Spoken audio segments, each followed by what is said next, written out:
Тоқтаев нақтылады, реформа болатындығын, оған халықтың арасында талқылау болатындығын, комиссия құрылғандығын.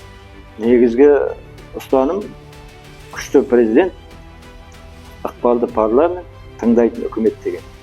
Жалпы бұл құжатта еліміздің болашағы, сол сияқты заң шығару, білім мен ғылымды инновациялау, цифрландыру мәселелері көтерілді. Бұл жобаның негізгі мақсаты менің түсінігімде жалпы қоғамдағы әрбір азаматтың құқығы мен еркіндігін қорғау, сонымен қатар қоғамдағы әділдік пен тұрақтылықты қамтамасыз ету негізгі мақсаты деп санаған деп ойлаймын.